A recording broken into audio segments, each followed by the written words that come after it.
Assalamualaikum warahmatullahi wabarakatuh. Bagaimana teman-teman kabarnya di rumah? Semoga teman-teman selalu dalam keadaan sehat walafiat. Hari ini teman-teman berjumpa kembali bersama dengan Ustazah Dila pada pembelajaran seni budaya dan prakarya. Pada pertemuan yang keempat kali ini, nanti teman-teman akan membahas sebuah materi yang berkaitan tentang seni tari. Kita akan berdoa terlebih dahulu, jadi pastikan teman-teman bersiap-siap untuk mengikuti kegiatan pembelajaran hari ini. Oke teman-teman, sebelum kita memulai pada pembelajaran pada pagi hari ini, kita akan berdoa terlebih dahulu. Sikap berdoa, tangannya diangkat, kepalanya ditundukkan.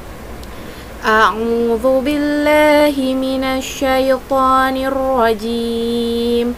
Bismillahirrahmanirrahim. Rabbi zidni ilman warzuqni fahman. Ya Allah, tambahkanlah ilmu kepadaku dan berikanlah aku kefahaman. Amin. Semoga ilmu yang kita dapatkan hari ini bermanfaat untuk teman-teman, dan tentunya semoga ilmu yang kita dapatkan hari ini berkah dan Allah meridhoi kita semua. Teman-teman, hari ini kita sudah berada di akhir tema kita, yaitu di tema 9. Tema kita yang tentang menjelajah angkasa luar. Dalam Al-Quran surat Yasin ayat 81, dan tidaklah Allah yang menciptakan langit dan bumi itu berkuasa menciptakan yang serupa dengan itu. Benar, Dia berkuasa dan Dialah Maha Pencipta lagi Maha Mengetahui. Benda langit atau benda-benda langit yang ada di angkasa luar itu memiliki komponen, itu pertama adalah disebut dengan tata surya, teman-teman. Tata surya adalah kumpulan benda-benda langit yang terdiri atas sebuah bintang yang disebut dengan matahari dan semua objek yang terikat oleh gaya gravitasinya. Tata surya terdiri dari Merkurius, lalu ada Venus, Bumi, Mars, Jupiter, Saturnus, Uranus, dan Neptunus. Benda-benda langit adalah objek fisik atau struktur yang ada di alam semesta. Contohnya benda langit itu ada planet, satelit, bintang, nebula, galaksi, ada asteroid, meteor, sistem keplanetan itu ada komet, debu antariksa, gugus galaksi teman-teman, lalu ada lubang hitam dan super gugus.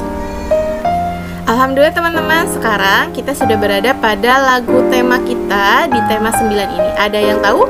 Kita menggunakan nada lagu Bunda Piara. Ada yang masih ingat dengan notasi pada lagu Bunda Piara? Di sini Ustazah sudah menuliskan ada lirik-liriknya. Kita dapat bernyanyi bersama ya. 1, 2, 3.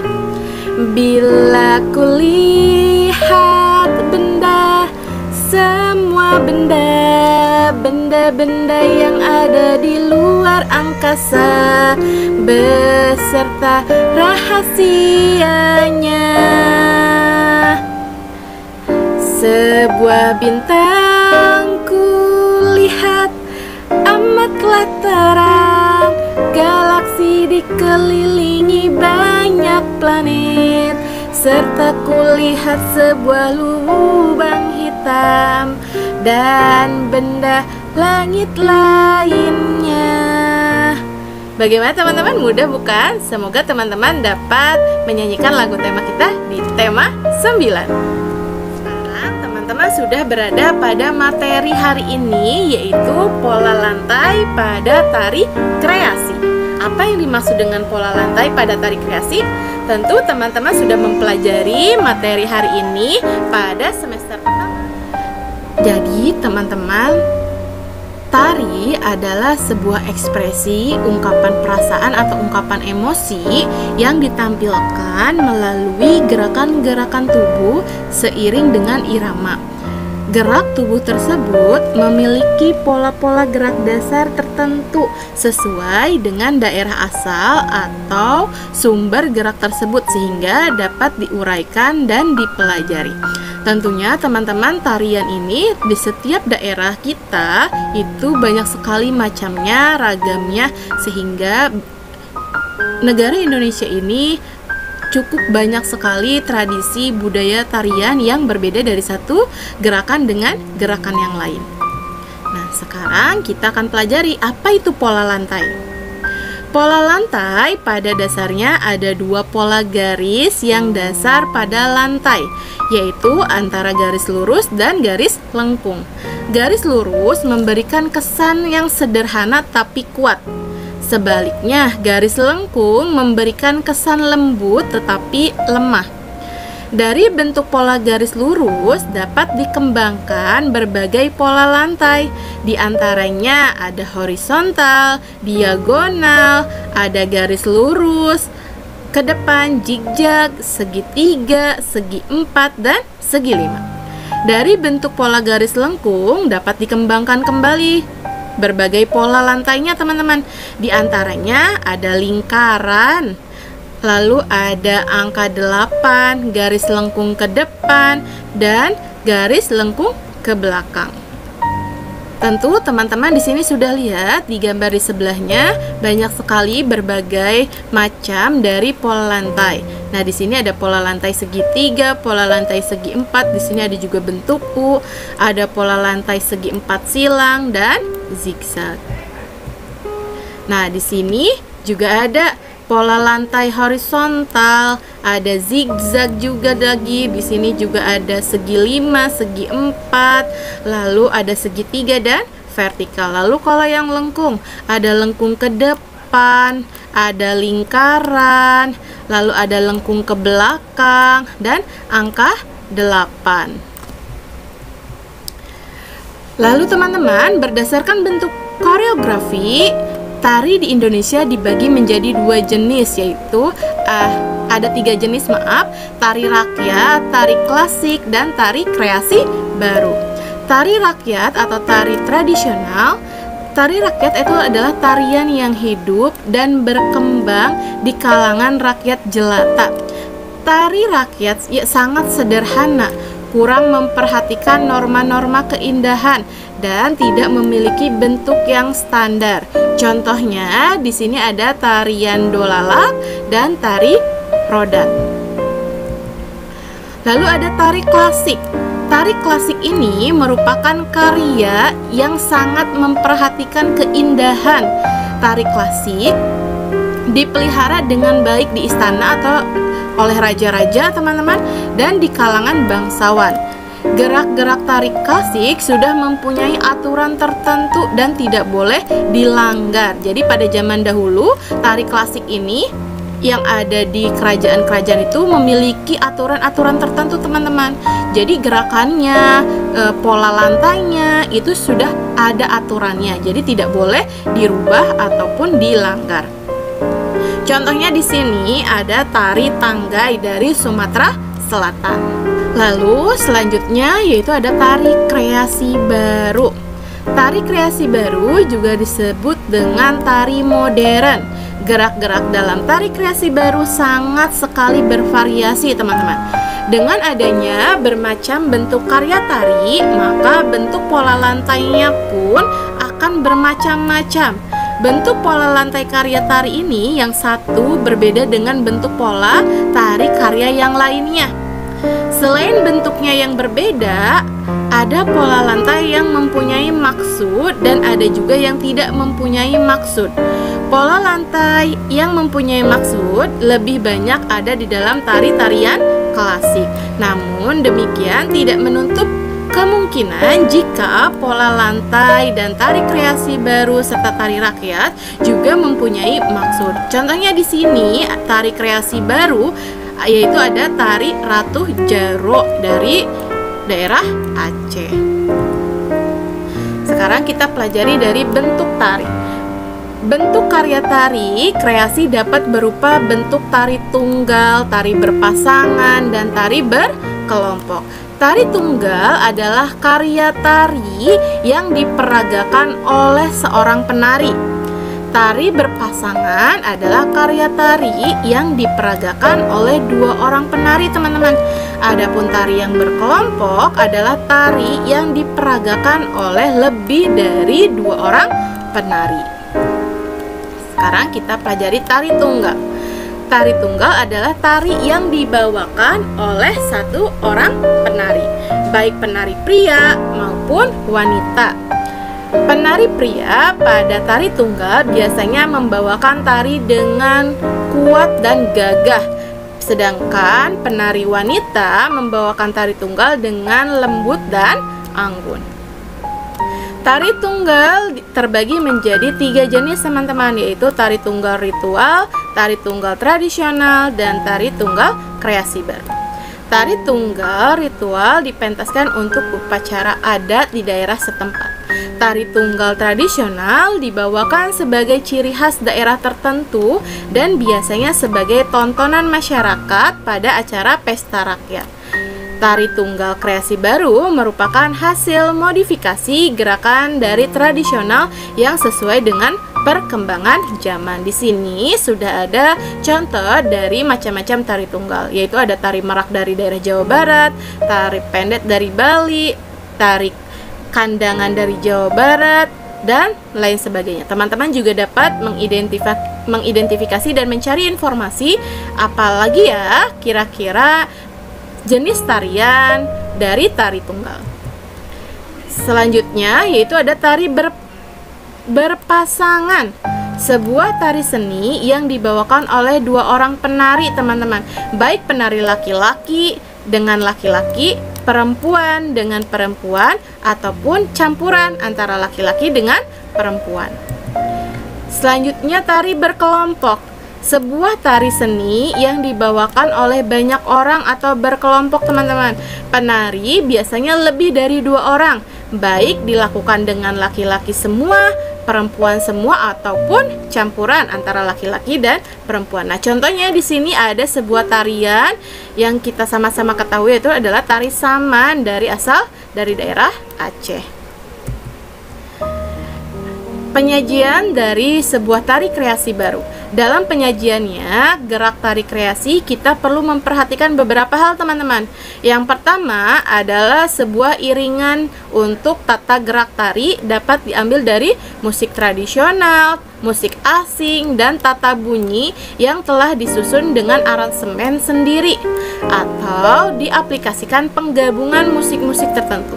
Selanjutnya, kostumnya atau pakaian yang digunakan sebaiknya juga memperhatikan dari materi gerak yang disajikan, sehingga penampilannya pun tidak mengganggu jalannya gerak tari yang diharapkan. Yang ketiga, dalam kematangan dan keberhasilan penyajian tarian, hal yang menentukan adalah penguasaan gerakan tari, sehingga sesuai dengan ide tidak kelihatan ada janggal ketika sedang menari. Pada tari kreasi berkelompok akan lebih jelas kelihatan kekurang kompaknya apabila salah satu penari ada yang kurang menguasai materi. Selanjutnya yaitu dari penataan panggung, perlu juga harus kita perhatikan saat kita menyajikan sebuah tarian kreasi baru. Keindahan pada pola lantai gerakan tari Nusantara, teman-teman. Yang pertama dari bentuk pola lantainya. Bentuk pola lantainya harus diperhatikan supaya mendukung penyajian karya tari. Dari garis lurus, garis lengkung dapat mengembangkan menjadi berbagai bentuk pola lantai. Nah, di sini pada tari saman ini menggunakan garis horizontal. Lalu di sini ada tari sakepur sirih menggunakan garis lengkung ke depan. Dan teman-teman dapat melihat kembali di sini jenis tarian lainnya. Lalu maksud dari pola lantainya, ada bentuk pola lantai yang mempunyai maksud, namun ada juga yang hanya merupakan garis-garis di lantai yang dilalui oleh seorang penari atau formasi beberapa penari. Hal ini telah dipelajari. Namun supaya karya tari mempunyai keindahan yang bernilai tinggi, maka sebaiknya pola lantai tersebut mempunyai maksud-maksud tertentu. Selanjutnya, sebuah tarian itu harus kesesuaian dengan bentuk pola lantai dengan jumlah penari. Bentuk pola lantai sebaiknya disesuaikan teman-teman dengan jumlah penarinya. Semakin banyak jumlah penarinya, maka semakin banyak pula kemungkinan untuk dibentuk berbagai pola lantai. Lebih menarik lagi jika dalam satu ragam gerak terdapat dua bentuk pola lantai. Nah, di sini juga ada macam-macamnya. Selanjutnya, kesesuaian bentuk pola lantai dengan ruangan yang digunakan. Ruangan atau tempat untuk mempertunjukkan sebuah karya tari ada banyak sekali macamnya. Ada panggung yang berbentuk proscenium, pendapa, atau lapangan. Dengan panggung yang burben atau proscenium, penonton hanya dapat melihat pertunjukan dari satu arah saja. Sebaliknya, pada tempat pertunjukan berupa pendopo atau pendapa dan lapangan, penonton dapat melihat dari berbagai arah, dari berbagai sudut, teman-teman. Pola lantai garis lurus ke depan dengan jumlah penari yang banyak tidak sesuai jika disajikan di panggung dengan berbentuk proscenium. Mengapa demikian, teman-teman? Karena penari di bagian belakang tidak akan tampak dari arah penonton. Pola lantai garis lurus ke depan sesuai untuk tarian-tarian yang disajikan di pendopo dan di lapangan. Hari ini teman-teman proyeknya yaitu silahkan teman-teman tentukan sebuah tari kreasi daerah, baik yang ada di daerah kita atau salah satu daerah yang ada di Indonesia. Lalu teman-teman silakan cari beberapa informasi untuk mengetahui lebih banyak tentang tarian tersebut. Setelah itu teman-teman tuliskan informasi pada tabel yang dibuat pada buku tulis teman-teman. Setelah itu teman-teman silahkan ikuti tarian yang kamu sudah amati dan kirimkan tarian yang sudah teman-teman contohkan tersebut, teman-teman tarikan dalam bentuk video. Jadi teman-teman memiliki proyeknya ada dua ya, yaitu teman-teman mengidentifikasi jenis tarian tersebut. Jadi silahkan dituliskan. Lalu teman-teman menirukan tarian tersebut dan kirimkan dalam bentuk video. Selamat mencoba dan selamat bekerja. Kesimpulan dan hikmah pada materi kita hari ini, tarian daerah adalah warisan yang sangat sekali berharga yang dimiliki setiap daerah masing-masing. Tarian daerah merupakan hasil cipta karya seni dari suatu budaya. Ada banyak ragam tari daerah yang unik dan merupakan ciri khas dari setiap daerahnya masing-masing. Tarian daerah juga merupakan sebuah identitas dari bangsa tersebut. Selain tari daerah, juga ada tari kreasi. Tari kreasi adalah bentuk gerak tari yang baru yang dirangkai dari perpaduan gerak tari tradisional dengan tari tradisional klasik. Gerak ini berasal dari suatu daerah atau berbagai daerah di Indonesia.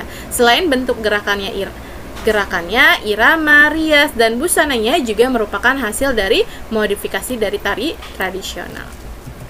Alhamdulillah teman-teman, kita sudah berada di ujung kegiatan. Sebelum teman-teman melanjutkan dengan mengerjakan pekerjaannya hari ini, kita akan berdoa terlebih dahulu.